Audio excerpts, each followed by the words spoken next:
सच्चिदानंद भगवान की।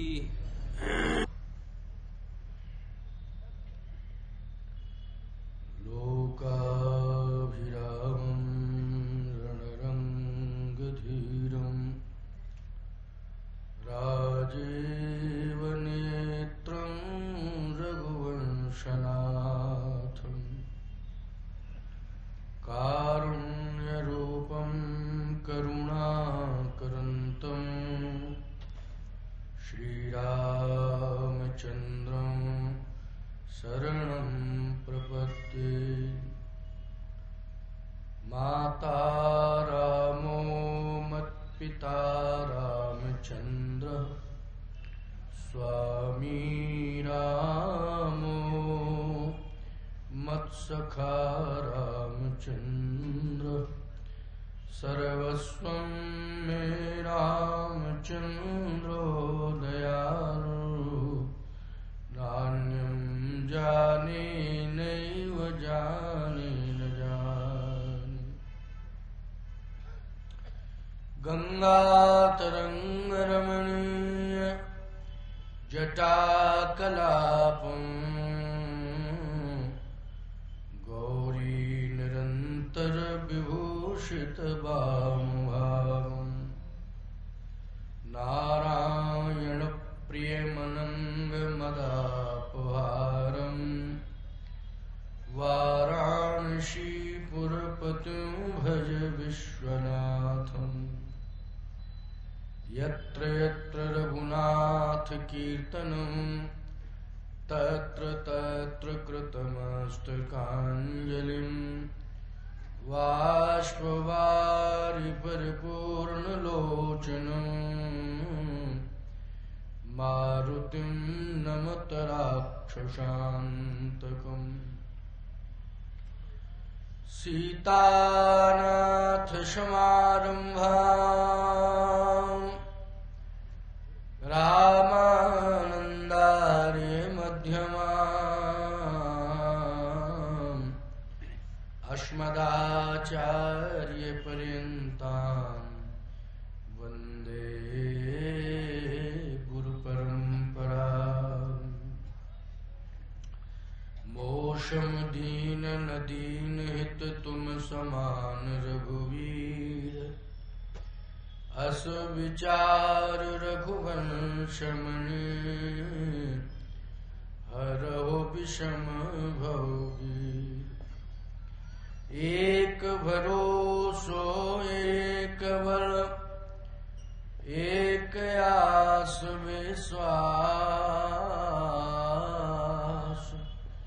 एक राम घनश्याम हित चातक तुलसीदास।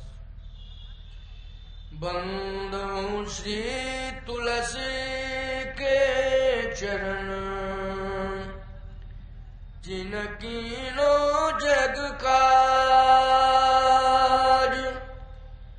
कलि समुद्र बूढ़त लखेऊ प्रगटे सत जहाज। अपने अपने घर की सबका को पीर उन्हें पीर सब घरन की धन्य धन्य रघुवीर। तुलसी जिनके मुखन ते धोख उनक शतराम वाके पग की पानही मोरे तन को जाम।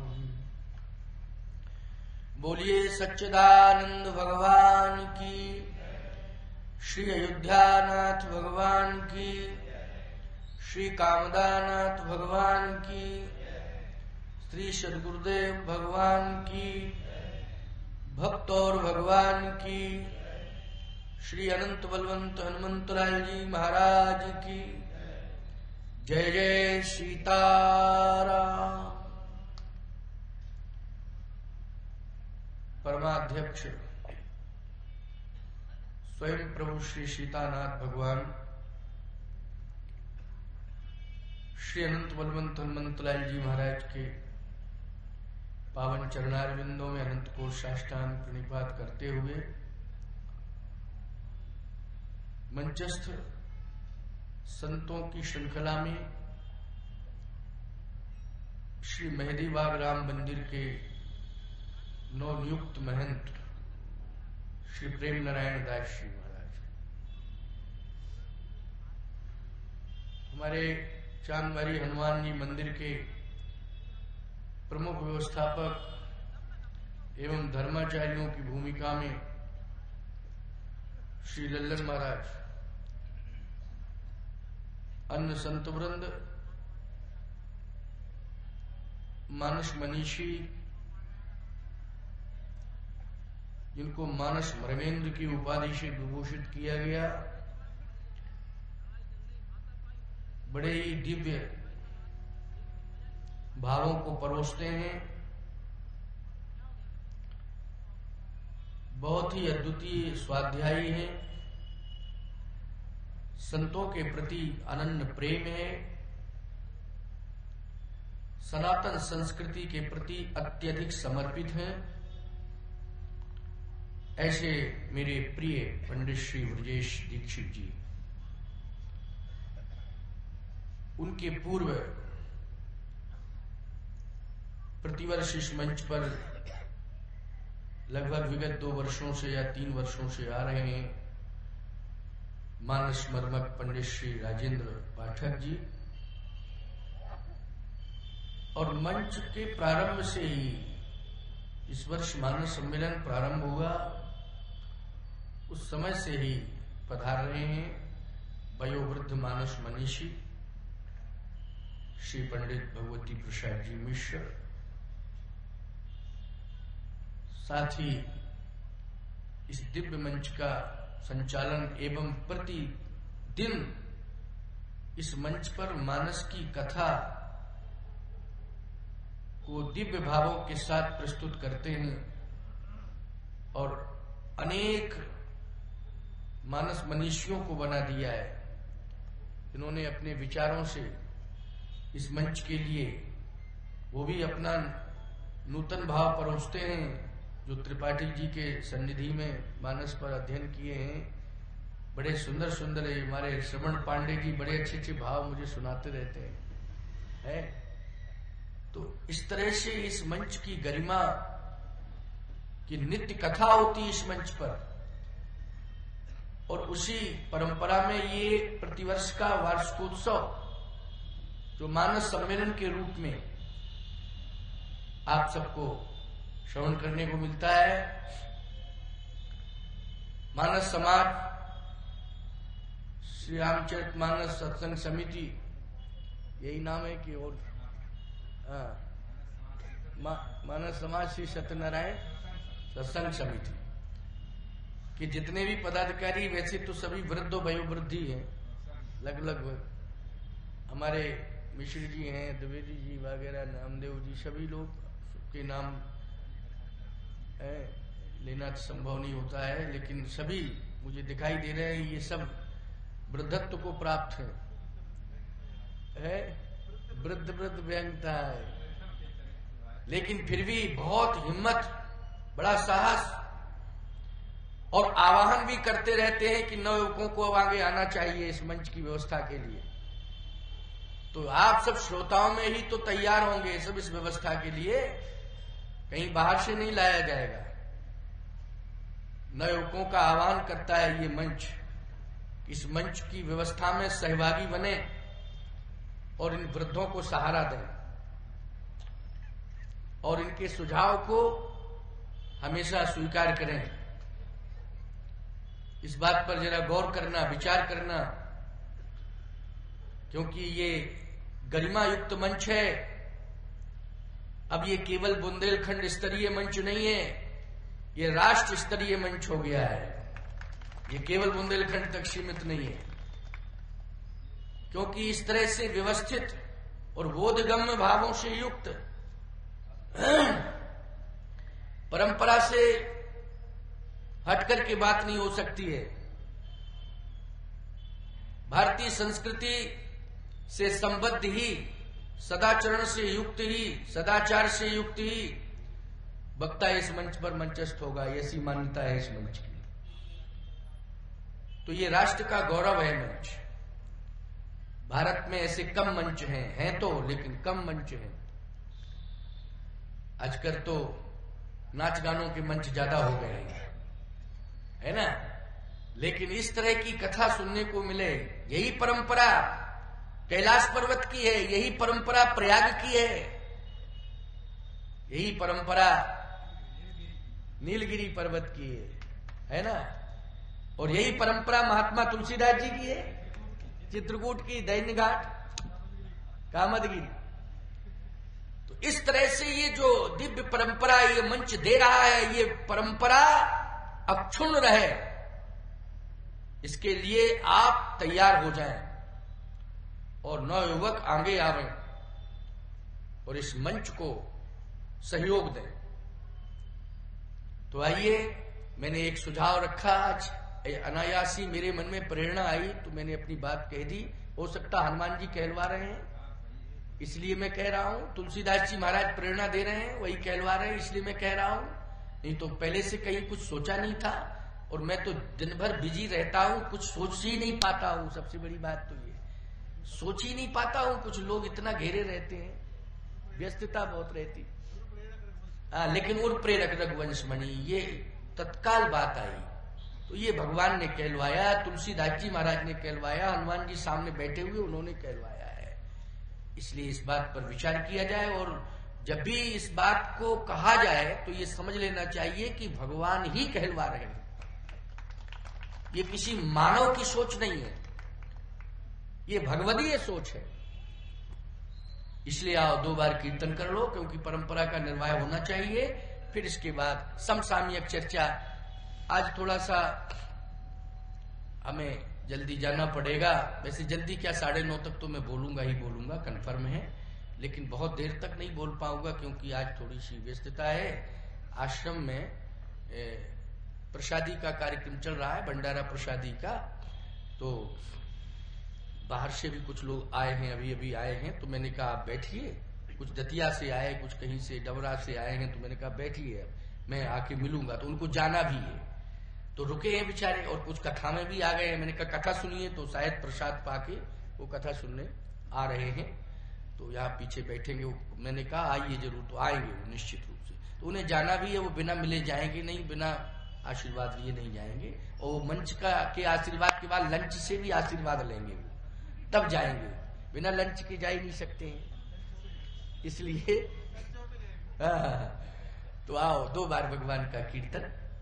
श्री राम जय राम, जय जय राम, श्री राम जय राम, जय जय राम, श्री राम जय राम, जय जय राम, श्री राम जय राम, जय जय राम, श्री राम जय राम, जय जय राम, श्री राम जय राम, जय जय राम, श्री राम जय राम, जय जय राम, श्री राम जय राम, जय जय राम,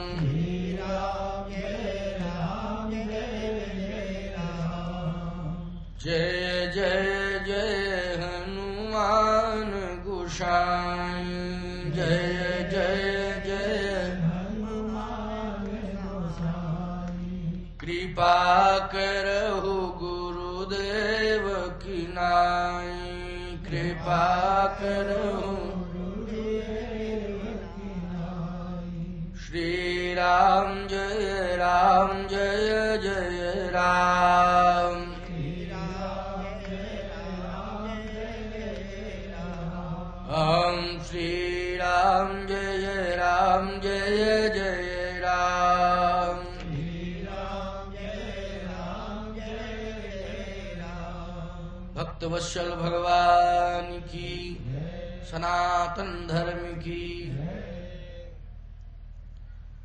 प्रिय श्रद्धालुजनों, श्रद्धा में माता एवं बहनों, बड़े सुंदर विचार आपने मनीषियों से श्रवण किए। सती की महिमा, सती का सतीत्व, बड़ी अच्छी व्याख्यान। बात यह है कि सतियां भारत की भूमि पर ही है, और यदि अन्य देशों में हैं सतियां तो वो भारत से ही गई हुई हैं। वहां के प्रवासी हो गए, भारतवासी ही अन्य देशों में प्रवासी हुए, तो वहां उन्होंने सतीत्व की स्थापना की अपने संस्कारों के बल पर। लेकिन अन्य देशों में, वहां की मिट्टी में वो क्षमता नहीं। भारत की मिट्टी में ऊर्जा है। विश्व को संदेश मिलता है भारत से। आज सतीत्व का भी संदेश मिल रहा है तो भारत की भूमि से जा रहा है, पूरे विश्व में जा रहा है। भारत की मिट्टी ऊर्जावान मिट्टी है, आध्यात्म से युक्त ऊर्जावान मिट्टी है। पवित्र नदियों का उद्गम स्थल है। भौगोलिक दृष्टि से अगर देखा जाए तो जितनी पुनीत पवित्र नदियां हैं उनका उद्गम स्थल भारत। गंगा जी गंगोत्री से निकली, यमुना जी यमुनोत्री से, नर्मदा जी अमरकंटक से, आदि आदि बहुत सी हैं, सरजू जी, ये सब पुनीत नदियां। मंदाकिनी जी चित्रकूट से ही प्रकट हुई हैं। यद्यपि स्वर्ग वाहिनी है लेकिन चित्रकूट से ही उनका प्रादुर्भाव हुआ है। वो तपबल से हुआ है। किसके तपबल से हुआ है? अनुसुईया जी के तपबल से हुआ है। तो सती शिरोमणि से गुण गाथा आप सुन ही रहे थे, क्योंकि मैं पूछ लेता हूं कौन सी कथा चल रही है, क्या क्या कौन बोल रहा है, ये बताते रहते हैं श्रवण जी। ऐसी बात नहीं है, मैं सब कुछ सुनता हूं, सुनवाओ थोड़ा सा, ये भी कहता हूं। आनंद आता है, आ नहीं पाता हूं समय से अलग बात है, लेकिन सुनता हूं, और सुन सुन करके ही मैं वक्ता बन गया हूं। सही बात तो यही है। मैं वक्ता उतना अच्छा नहीं हूं जितना अच्छा श्रोता हूं। समझ रहे हो कि नहीं? श्रोता में अच्छा, सुन सुन करके ही। मैं तो छोटी उम्र से निकल गया था, साधु बन गया था। पढ़ने लिखने का तो कोई समय ही नहीं मिला। संतन सन जस कछ सुने तुम्हें सुनावा सोए। साधु संतों के बीच में जरूर रहा, बचपन से ही रहा, छोटी उम्र से ही रहा, और सुना बहुत है, उन संतों को सुना है। सुन सुन करके ही संतों ने आदेश दिया कि कुछ सुनाओ, तो वहीं से सुनाना शुरू कर दिया। फिर ऐसा सुनाया कि सब सुन ही रहे हैं और सुनते ही जा रहे हैं। क्यों भाई? सुनते ही जा रहे हैं। संतों की कृपा है। अपना मेरा कोई विवेक नहीं है, ना अपना निजी कोई स्वाध्याय है। ये केवल संतों की कृपा है, मात्र संतों की कृपा है। कृपा से बड़ा तो कुछ होता ही नहीं है। पंदहों गुरुपद कंज कृपा सिंधु नर रूप हरि। कृपा सिंधु, गुरु की कृपा, क्या कहना है। इतनी कृपा है गुरु के पास कि समुद्र में कितनी गहराई है, कल्पना करिए आप। एक बार शायद कह रहा हूं, समुद्र की गहराई को मापा जा सकता है, लेकिन गुरु के पास जो कृपा है, उस कृपा का जो सिंधु है, जो समुद्र है, उस कृपा सिंधु समुद्र को नापने का कोई मापदंड तैयार नहीं हुआ आज तक कि कितनी कृपा है, कितनी कृपा भरी पड़ी है। बस थोड़ी सी कृपा किसी को मिल जाए तो मूक होए वाचाल, पंगु चढ़े गिरवर। ये क्षमता है कृपा की। इसलिए ये जितने भी वक्ता हैं सब स्वाध्याय से बोलते हैं, पढ़ते हैं, खूब पढ़ते हैं। ये तो 10-10 घंटे पढ़ते हैं। ये तो लाइब्रेरी बन गई, इनकी खोपड़ी तो लाइब्रेरी हो गई है ना। ये बहुत पढ़ते हैं, लेकिन ये जो भी बोलता है इनका स्वाध्याय बोलता है। लेकिन साधु जब भी बोलता है तो उसकी साधना बोलती है प्यारे, वो स्वाध्याय कर ही नहीं पाता है, वो तो साधना से बोलता है। इसलिए स्वाध्यायी तपः स्वाध्याय निरतम, ये तप है बहुत बड़ा। स्वाध्याय साधारण बात नहीं, ये तप है, ये भी एक तपस्या है बहुत बड़ी। लेकिन प्यारे साधना भी तपस्या है, इसलिए तप दोनों का ही होता है। हमारे त्रिपाठी जी रामचरितमानस के मर्मों को जानते हैं, गहराइयों को जानते हैं। ये भले ही जो है मंचों पर नहीं जाते हैं, लेकिन मंच ही इनके पास आते हैं। अरे मंची तो आते हैं, बड़े बड़े वक्ता आते हैं, ये मंची आते हैं और क्या है, बोलो भाई, ये इनकी साधना है। और इन्होंने एक ऐसा प्रतिष्ठान तैयार कर दिया है कारगिल पार्क में कि तुलसीदास जी महाराज विराजमान हो गए कि नहीं हो गए। और वो परंपरा दे दी है कि याद रखना, इस परंपरा से जो जुड़ेगा निश्चित है उसकी संतान विवेकानंद संत तुलसीदास के रूप में उभर के आएगी। ये मंच विवेकानंद का निर्माण करता है, तुलसीदास जी जैसे संत का निर्माण करता है। ये संतों का निर्माण करने वाला मंच है। आप सोचिए, जुड़िए, परिवार को जोड़िए। ये परिसर पूरा चांदमारी हनुमान जी कृपा से तीर्थ बन गया है। ये कारगिल पार्क तो है, ये कारगिल पार्क जो शहीद हुए उनके नाम से ये पार्क, तो वो भी तो बहुत बड़े संत हैं जो देश के लिए शहीद हुए हैं। देश के लिए जो शहीद हुए हैं वो संत से साधारण नहीं है प्यारे। हम सभी संतों की रक्षा तो उन्हीं के द्वारा हो रही है।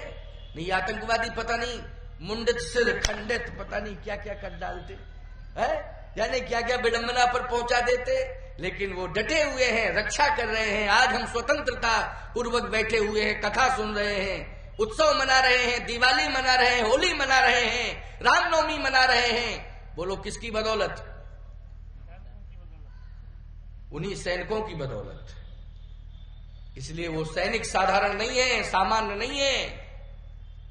हम तो एक ही बात हमेशा कहते हैं भगवान को जब प्रणाम करने के लिए जाते हैं ठाकुर जी के मंदिर में, ये मैं नित्य की बात कर रहा हूं आपसे कि प्रभु मुझे कुछ नहीं चाहिए, हमारे देश के सैनिक सुरक्षित रहें और देश की रक्षा करते रहें।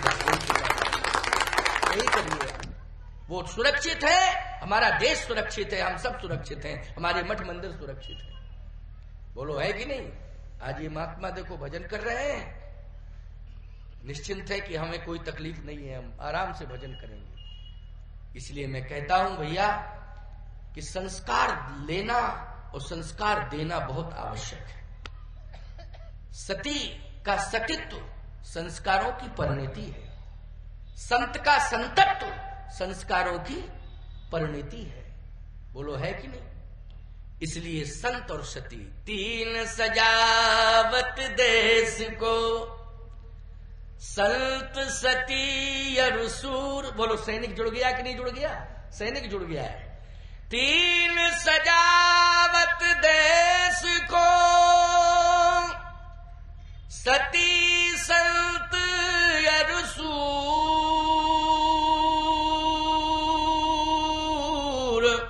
और तीन लजावत देश को, कपटी कायर क्रूर।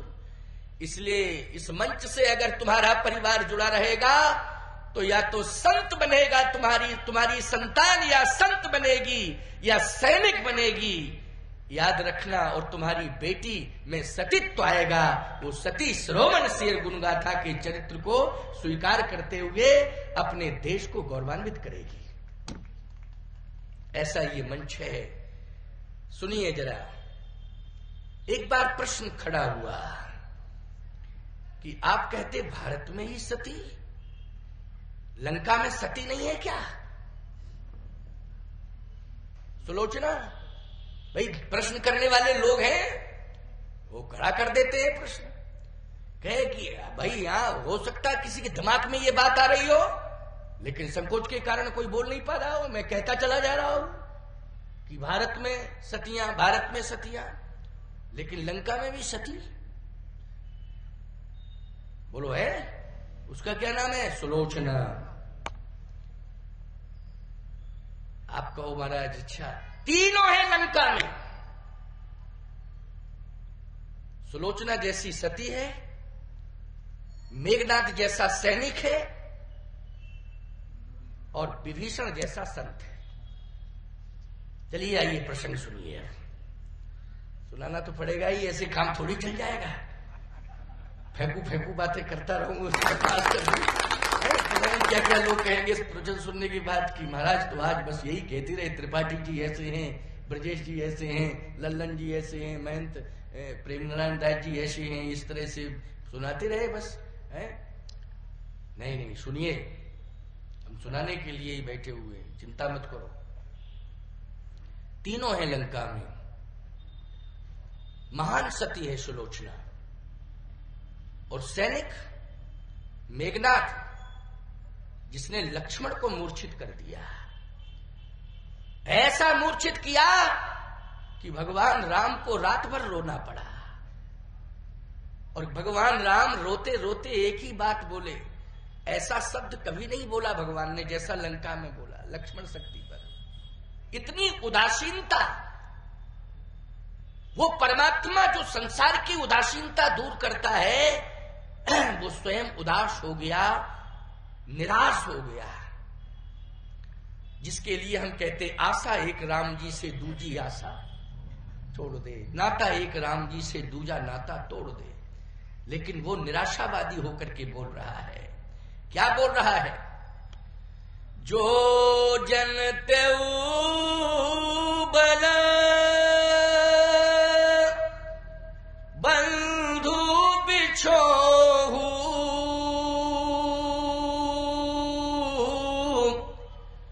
तो पिता बचन मन तेऊ नहीं हो। चित्रकूट में क्या बोल रहे थे? क्या यही शब्द बोल रहे थे जो आज लंका में बोल रहे हैं? भरत से क्या कह रहे थे? राखे उड़ाई सत मोहि त्यागी, तन पर हरे प्रेम पन लागी। हे भरत, चित्रकूट की भाषा सुनिए। हे भरत, मैं पिता की आज्ञा का पालन करने के लिए आया हूं चित्रकूट में। मेरे पिता ने सत्य और धर्म की रक्षा के लिए मेरा त्याग किया है। ऐसा सत्यवादी पिता, क्या भरत मैं उस पिता की अवज्ञा कर दूं और तुम्हारे साथ लौट करके चलूं अयोध्या? इसका मतलब है कि पिता को महत्व दे रहे हैं, दे रहे कि नहीं? लेकिन लंका में जो जन तेऊ बन, अंतर कितना आया देखिए आप, अंतर कितना आ गया लंका कांड में और अयोध्या कांड में, डिफरेंस। जो जन तेऊ बन बंधु बिछोहू, तो पिता बचन मन तेऊ नहीं हो। मैं पिता की बात नहीं मानता।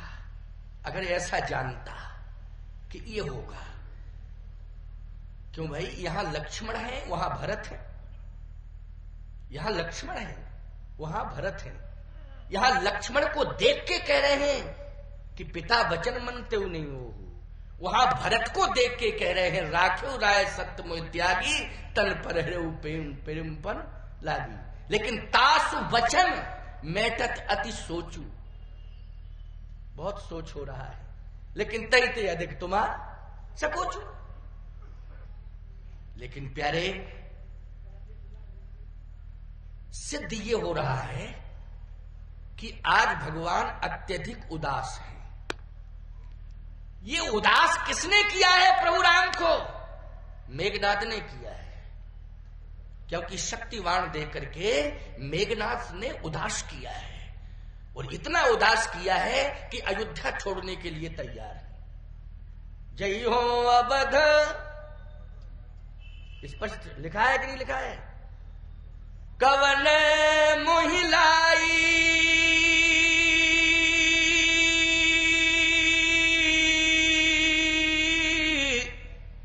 नारी है तू प्रिय बंधु गवाई। सीता जी को भी धिक्कार रहे, नारी है तो प्रिय बंधु गमाई, अगर तू मेरे साथ ना आई होती तो आज मेरा ये भाई इस दुर्दशा को प्राप्त नहीं करता। तेरे कारण, तू मानी नहीं, मैंने समझाया, मेरे पिताजी ने समझाया, मेरी मां ने समझाया, मैंने स्वयं समझाया, लेकिन तुमने मेरी बात ही नहीं मानी। नहीं मानी तो ये विडंबना हो गई। पिता का मरण अभी तक कानों से सुना था, लेकिन आज भाई का मरण देख रहा हूं। आज भाई मरणासन्न है और उम्मीद यह है कि ये जीवित कैसे होगा, जीवित कैसे होगा, क्योंकि जिसके पास उपचार है वो रावण का वैद्य है। किसका वैद्य है बोलो? रावण का वैद्य है। बोलो उपचार उसी के हाथ में है कि नहीं? सुखैन के हाथ में, सुखैन के हाथ में उपचार है, लेकिन वो वैद्य किसका है? शत्रु का वैद्य, रावण का वैद्य है। सत्य तो यह है कि संवेदनशील क्षेत्र अगर है तो रात्रि में कोई डॉक्टर नहीं जाता है और सुबह मरीज को बचना नहीं है। अगर कोशिश भी की जाए, क्यों भाई, कोशिश भी की जाए तो रात्रि में, बोलो भाई, जहां पर संघर्ष हो रहा हो, चीत्कार क्रंदन हो, है, जहां पर एक दूसरे को मारने पर आमादा हो, ऐसी कंडीशन में डॉक्टर वैद्य जाएगा?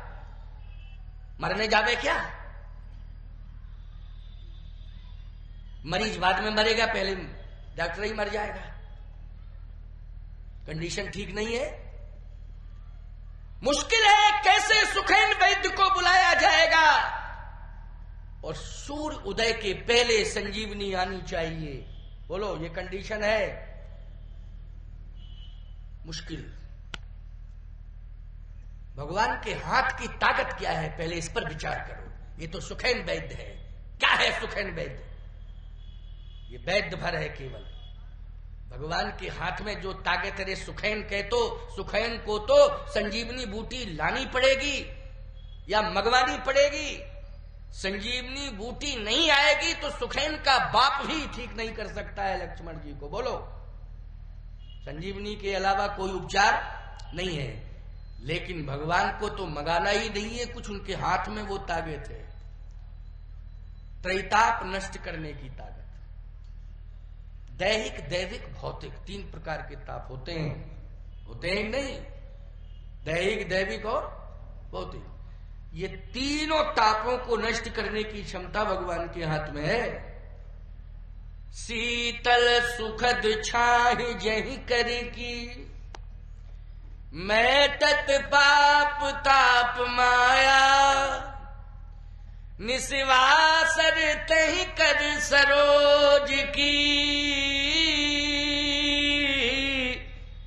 चाहत तुलसीदास छाया। अब बताओ भाई, दैहिक, दैविक, भौतिक, ये तीनों अच्छा क्षमता भी है।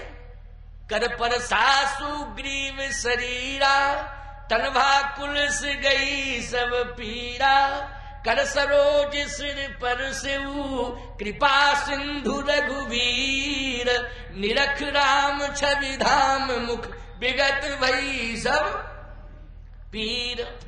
सारी पीड़ा चली गई। वही हाथ तो लक्ष्मण के मस्तक पर रखे हुए हैं। बोलो रखे हैं कि नहीं?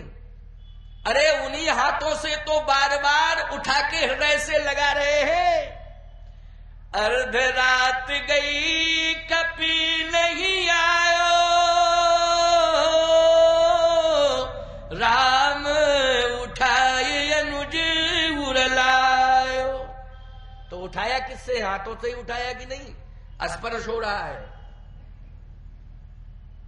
लेकिन प्यारे असर नहीं हो रहा है। स्पर्श हो रहा है लेकिन असर नहीं हो रहा है। क्यों? विचारणीय बिंदु है कि नहीं? इस पर विचार सबको करना चाहिए। हम लोग भी विचार ही दे रहे हैं, बार बार हृदय से लगा रहे हैं, बार बार अपना माथा पटक रहे हैं, कहते हैं अब क्या होगा, अब क्या होगा। क्यों? ये कार्य रावण ने नहीं किया, ये मेघनाद ने किया है। मेघनाद ने किया है। और मेघनाद की जो पत्नी है वो सुलोचना है, वो महान सती है। बोलो है सती कि नहीं? इधर लक्ष्मण पड़े हुए हैं मूर्छित। लक्ष्मण की पत्नी उर्मिला भी महान सती है, साधारण नहीं है, महान सती है, तपस्विनी है, तपस्या कर रही है अयोध्या में। बहुत बड़ी तपस्या की उर्मिला जी ने। लेकिन प्यारे, यहां मेघनाद के शक्ति बाण ने लक्ष्मण को मूर्छित कर दिया है। दूसरी शक्ति रावण के साथ है। एक तो सती सुलोचना जैसी शक्ति, मेघनाद जैसा सैनिक उसकी शक्ति, और तीसरा विभीषण आखिर लंकई में तो रहता है, भजन कहां कर रहा है? बोलो कहां कर रहा है भजन? लंका में कर रहा है, वो भी संत। तीनों शक्तियां। लेकिन सत्य तो प्यारे ये है, ध्यान से सुनना, यद्यपि जब लक्ष्मण की शक्ति लगी तो विभीषण जी वहां उपस्थित हैं, लेकिन भजन करके तो लंका से आए ना। भजन करके कहां से आए? लंका से आए। इस शक्ति को किसने तोड़ा है? लंका के सैनिक की शक्ति को किसने अस्तित्वहीन किया है? इस पर विचार करना है। यह भारत की शक्ति है प्यारे। और आपको मालूम होना चाहिए, भगवान राम के पास भी 3 शक्तियां हैं। कौन कौन है? सुलोचना जैसी सती उर्मिला जैसी सती तपस्या कर रही है अयोध्या में, ये सती है। और दूसरी सती शिरोमणि शीय गुण गाथा, वो लंका में तपस्या कर रही है। और उर्मिला जी अयोध्या में। और लक्ष्मण जैसा सैनिक। बोलो 3 शक्तियां हैं कि नहीं? लेकिन प्यारे ध्यान से सुनना, समझने की कोशिश करना। यहां भी 3 शक्तियां, वहां भी 3 शक्तियां, मत बराबर हैं। अब बोलो विजय किसे मिलेगी? जिसके पास 1 मत अधिक हो जाएगा उसे विजयश्री मिल जाएगी। बोलो मिल जाएगी कि नहीं? 1 मत, जैसे 3 मत हैं, अब 3 मत पक्ष विपक्ष दोनों में 3 है, अब विजय की संभावना बोलो किसके साथ होगी? जल्दी बोलो। 1 मत फूट करके आ जाए जिसके साथ, बस समझ लो विजय उसे मिल जाएगी। मिलेगी कि नहीं मिलेगी? इसलिए मैं कहता हूं कि भारत हमारा गौरवशाली देश है। चाहे जितनी विदेशी ताकतें शक्तियां अर्जित कर लें, लेकिन भारत की शक्ति के सामने वो सब बौनी है। बौनी है, यही मैं सिद्ध करना चाहता हूं। लंका वालों ने बोलो शक्ति इकट्ठी की कि नहीं की? लंका वालों ने शक्ति इकट्ठी की कि नहीं की? बड़ी बड़ी शक्ति इकट्ठी कर ली लंका वालों ने। लेकिन सावधानी से सुनना, जब ये कंडीशन आई, लक्ष्मण मूर्छित हुए मेघनाद के द्वारा, तो भगवान उदास है। और जब सीता जी का हरण हुआ था उस समय भी उदास थे। पिता के मरण का समाचार चित्रकूट में सुना, उस समय भी उदास थे। लेकिन यहां अत्यधिक उदास है। क्यों? उस समय विलाप कर रहे थे, यहां प्रलाप कर रहे हैं। लक्ष्मण की शक्ति पर क्या कर रहे हैं? प्रलाप कर रहे हैं। वहां तो विलाप ही किया था। सीता हरण पर क्या किया था? विलाप किया था। और लक्ष्मण शक्ति में क्या किया? प्रलाप किया है। 3 शक्तियां हैं लंका में। राम जी के पास भी 3 शक्तियां हैं। लेकिन प्यारे ध्यान से सुनना, अगर हनुमान जी महाराज जैसा संत प्रभु राम को मिल गया तो मैं कहता हूं कि डबल लाभ है साहब। क्या बोले? हनुमान जी वीर भी हैं और हनुमान जी संत भी हैं। बोलो एक के पास 2 हैं अधिकार के नहीं? एक शक्ति और संतत्व, शक्ति और संतत्व दोनों। वो संत भी है, उन जैसा कोई संत नहीं है और उन जैसा कोई वीर नहीं है। संसार में सब वीर ही वीर हैं, लेकिन संसार में एक ही महावीर है जिसका नाम अनंत बलवंत हनुमंत लाल। वो केवल महावीर है।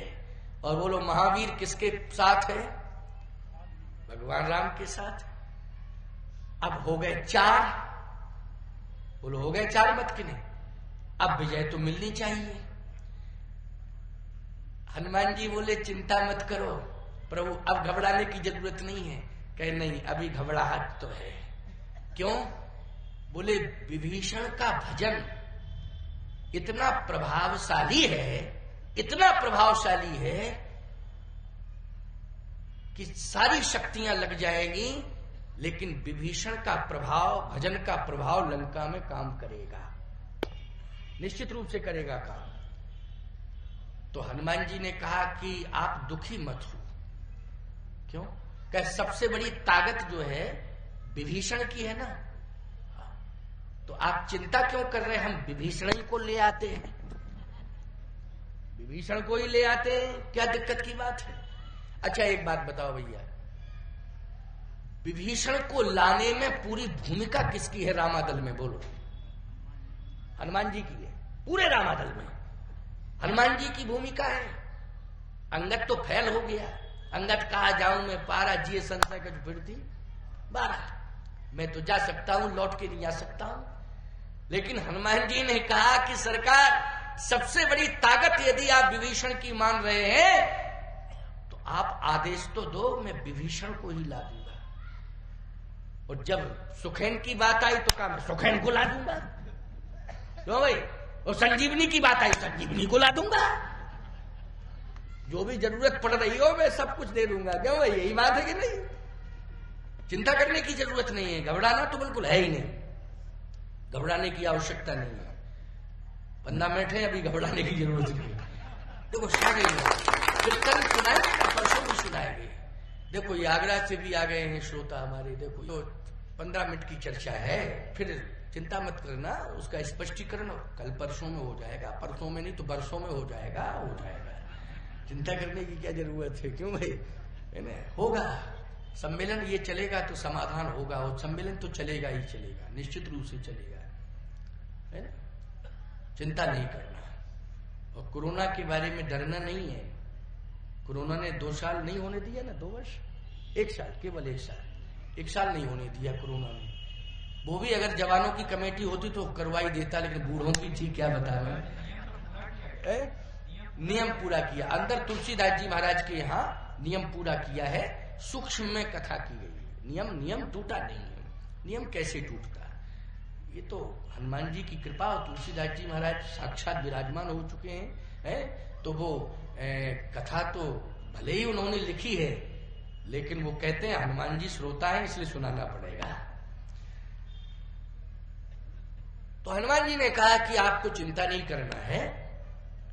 विभीषण की बात रह गई ना, तो ये 5वां मत मिल जाएगा। 4 तो है लेकिन 5। हाँ, भोजन करो, बिल्कुल टाइम टू टाइम भोजन होना चाहिए। 5वां मत भी मिलेगा। ये बड़ा कठिन मत है।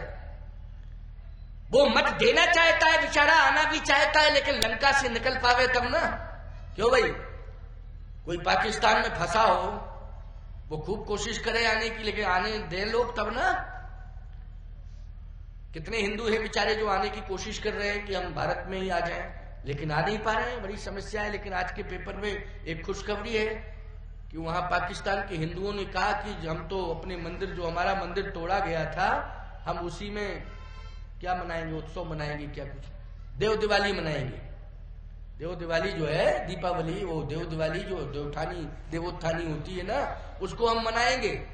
अब बताइए खुशी की बात है कि नहीं? उन्होंने कहा कुछ भी तुमने जुल्म ढाया हो, हमारा मंदिर तोड़ा है, क्या तोड़ा क्या नहीं तोड़ा, लेकिन मैं उसी में दिवाली मनाऊंगा। इसलिए कि सारे संसार ने अयोध्या की दिवाली को देखा है प्यारे, उनका भी साहस बढ़ गया है कि हम पाकिस्तान में दिवाली मनाएंगे।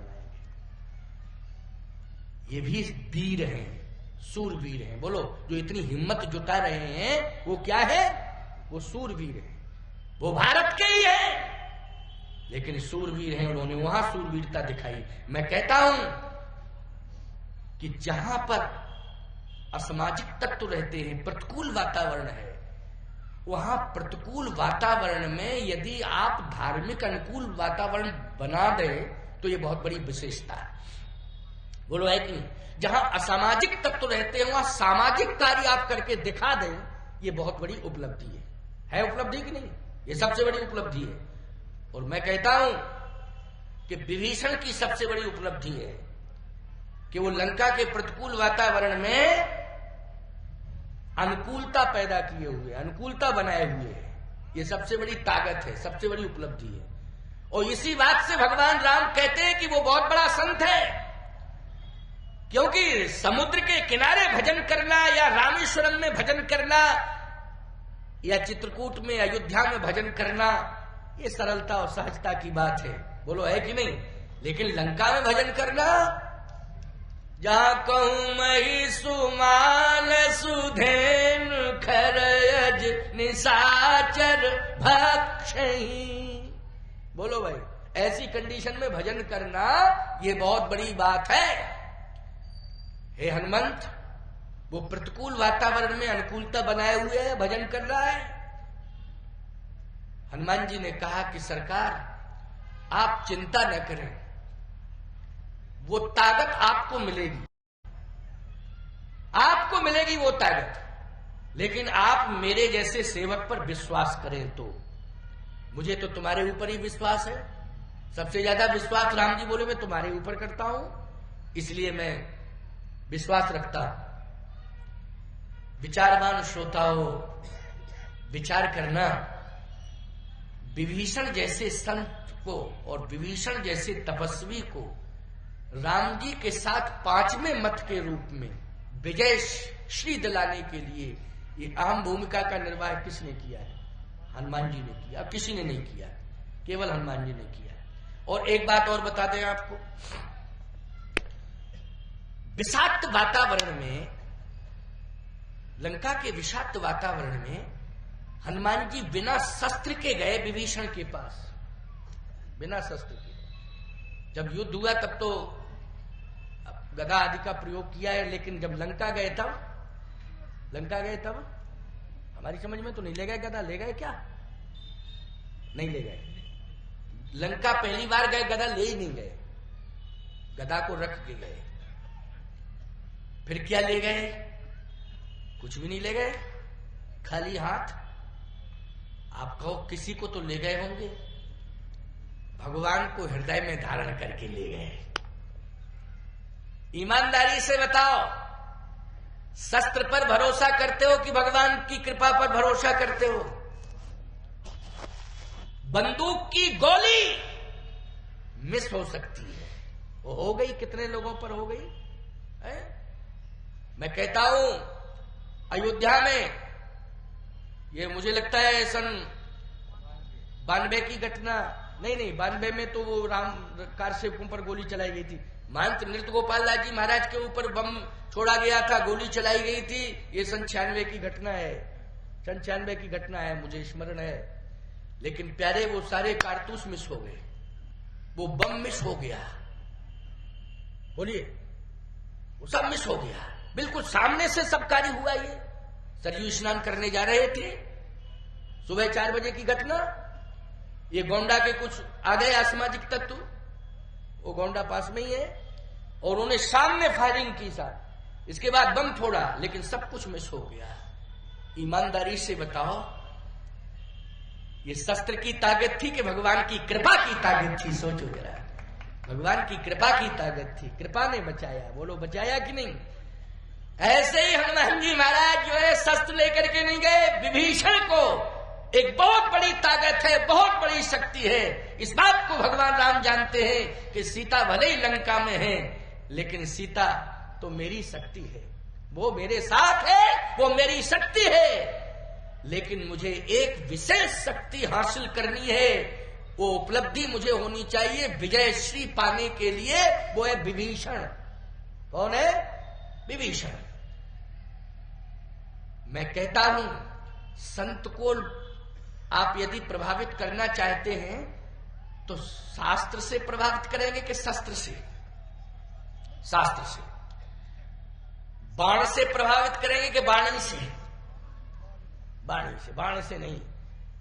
बाण लेके पहुंच जाओ, बंदूक लेके पहुंच जाओ, संत यही कहेगा मार डालो। लो, क्या करोगे तुम? मार डालो, यही कहेगा, और तो कुछ नहीं कहेगा। क्या कहेगा? मार डालो, जो तेरा मन हो सो कर ले।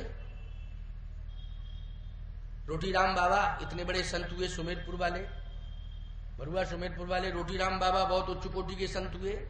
सन 84 की घटना है लगभग है। वो आए मारने के लिए, उन्होंने कहा मार डालो। कसाईयों से कहा मार डालो, तुम मारने के लिए आए हो, ये सब लिए फिर रहे हो ना तमाशा, मार डालो। बेटे, ये शरीर नाशवान है, आत्मा कभी मर नहीं सकती है। शरीर मरेगा, आत्मा तो विश्वात्मा में विलीन हो जाएगी। और मैं ये शस्त्र से डरता नहीं हूं। मारने के लिए आए हो, मारो। जबकि बड़े तपस्वी थे, वो चाहते तो सीधा कह देते भस्म हो जाए तो भस्म हो जाता। क्यों हो जाता? बड़ी ताकत थी वो महात्मा में साहब, तपस्वी था, साधु। वो एक बार देख देता, क्रोध भरी नजर से भस्म कर देता। इतनी बड़ी शक्ति थी रोटी राम बाबा में। लेकिन उन्होंने कहा कर, अपना काम करने आया कर, जो तुझे दिखाई दे रहा है, जो सोच के आया अपना काम कर। सावधान, संत कभी मौत से डरता नहीं है, मौत को स्वीकार करता है प्यारे। लेकिन संत यदि प्रभावित होता है तो वाणी से प्रभावित होता है। वाणी से, वाणी से प्रभावित करो। हनुमान जी ने कहा कि मैं प्रभु का कार्य करने जा रहा हूं, तो ये नहीं है भाव कि मैं सीता माता का पता लगाने के लिए जा रहा हूं, यही प्रभु का कार्य है। सीता माता तो प्रभु की है, वो तो रहेंगी और मिलेंगी, लेकिन प्राप्त करना है विभीषण को। किसको प्राप्त करना है? विभीषण को। संत विभीषण को पाना है, लक्ष्य ये है। लक्ष्य है विभीषण को पाना। वस्तुतः देखा जाए तो सीता जी हृदय में बैठी है, लेकिन विभीषण को पाना है। और विभीषण को शस्त्र के द्वारा नहीं, शास्त्र के द्वारा, वाणी के द्वारा, विचार के द्वारा, व्यवहार के द्वारा, इसके द्वारा प्राप्त करना है विभीषण को। लेकिन प्यारे, वाणी में प्रभाव कब आएगा? हनुमान जी ने कहा जब हृदय में राम जी होंगे तब। राम जी हृदय में नहीं होंगे तो वाणी बकबकाते रहो, कोई सुन भी नहीं करेगा, सुन भी नहीं करेगा कोई। क्यों? प्रभाव नहीं छूटेगा। और प्रभाव नहीं छूटेगा तो अस्तित्वहीन हो जाओगे, तुम्हारे शब्द अस्तित्वहीन हो जाएंगे। लेकिन यदि प्रभाव छूट रहा है तो ये सामान्य बात नहीं है। हृदय में परमात्मा बैठा है, उसी की वजह से ये प्रभाव छूट रहा है, परमात्मा की वजह से। इसलिए प्रभाव हनुमान तेरी वाणी में कब आएगा? यही कही नाय सवन कहूं माथा, हरस चलऊ ही धर रघुनाथा।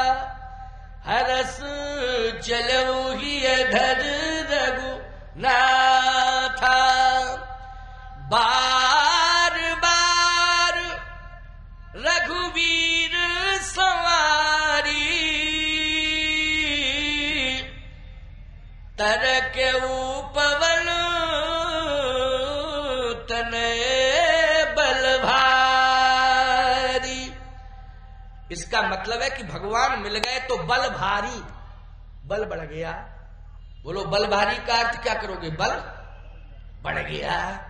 बंदूक टांगने से बढ़ गया बल है? भगवान को हृदय में रखने से बल बढ़ गया। बंदूक वाले तो ऐसे बंदूक टांगे रहते हैं, एक्सरसाइज करते रहते हैं, कुछ होता ही नहीं।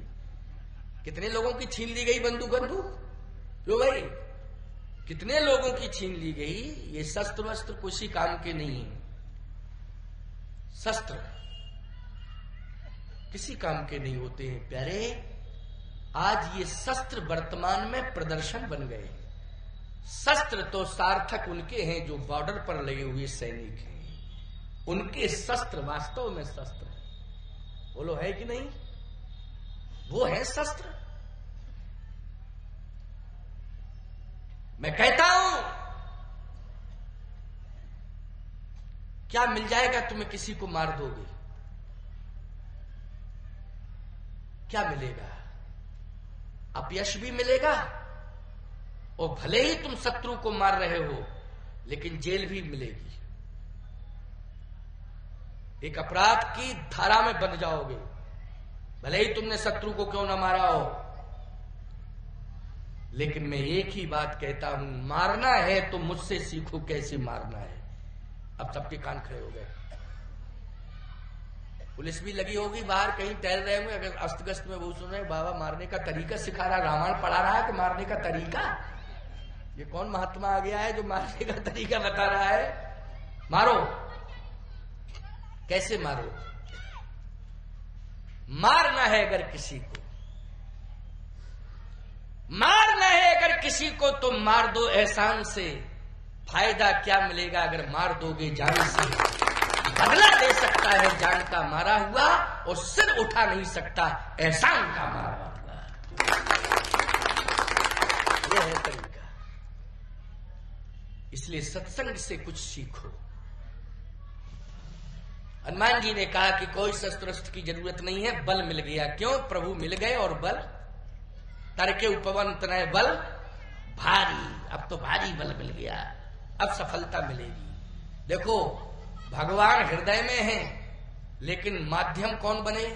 हनुमान जी। लाना किसको है? विभीषण को। विभीषण को लाना है। पक्की बात है कि विभीषण मिलेगा, वो आएगा। लेकिन अब 9:30 बज गए हैं, कल चर्चा करूंगा। आज इतना ही, क्योंकि 9:30 बज चुका है। अब हमारे प्रवचन में तो पता ही नहीं चलता कब कितने बज गए, लेकिन लगा नहीं है तुमको तो मैं क्या करूं इसके लिए। आओ कीर्तन करो। श्री राम जय राम जय जय राम। श्री राम